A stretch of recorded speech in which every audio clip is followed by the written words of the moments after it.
what would we like to know more about the subject? Because there are different kinds of negotiations that can be talked about. We got one afternoon at the beginning and stay. So what are the important topics for you to discuss about negotiation? Because negotiation contains a lot. Anyone answering my question? Well, there's negotiation, but there's also the fact that often you have a conversation and you come out of it and after you think, oh, Yeah. Beep, I wish I had done that, or Yeah. I wish I hadn't let this happen, Right. or why didn't I argue or discuss it at all to change the. So that's Like part I of mentioned, sort of discipline or something. That's right. The aim is the outcome of it. Yeah. If you say at the beginning of your conversation, well, the aim of my conversation, if you agree with me, is, then you will always gain better results rather than, oh, just let's start the discussion or let's open it.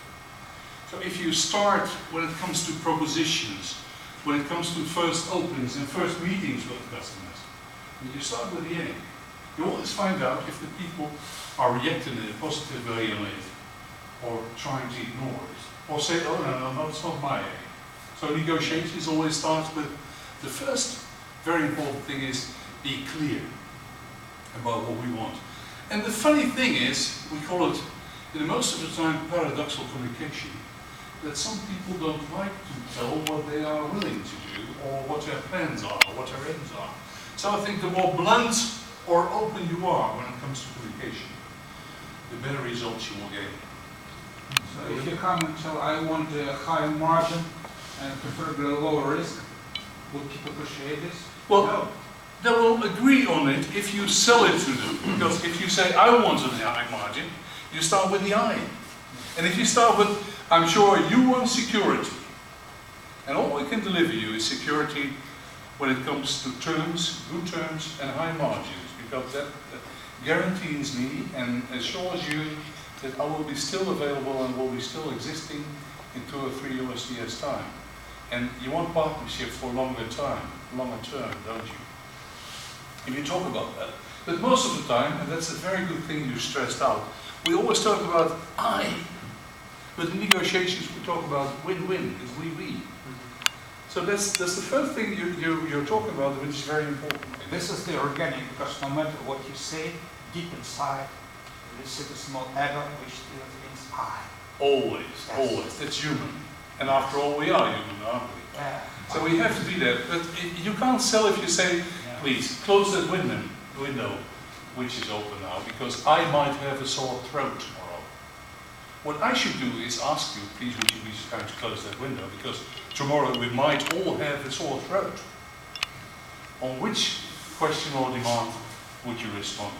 The first or the second one? Of course the second. That's it. So if we try to ignore the fact I, but we try to push on the we, and you mean I, it sounds so much more familiar and friendly than the other situation. So we'll come to that in a minute, how to avoid the I. Yeah? But aims are very important. Any other questions about this? Well, what would you like to learn? Maria? Yeah, well, how to get into a tough negotiation and still come out being friends or Right. not fighting. Tough communication or negotiation and still be maybe even bigger friends. Because it has to do with respect but also emotions. You know how that is. Some people say, I don't want to talk with you anymore. You know what kind of people have that problem? Technicians. When they start to negotiate, sometimes they don't like that future customer anymore, that prospective customer anymore. They say, you're too bad on me. I did such a lot of things for you. But it also has to do with how much do you do and how much do you get in return for that. Because at the beginning of the opening of an organization, of a new business, you will find out that we're willing to do a lot for free, bless you.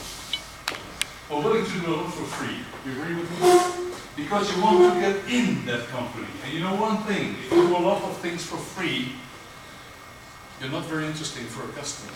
The first thing you should do is always put a price on anything you do and try to trade that price into something for it. That's one of the major rules when it comes to negotiation. So whatever you do, you may do it, but the return always asks something for it. Yeah? So this has to do with direct negotiations and still be a bigger friend. Never give in without asking anything in return.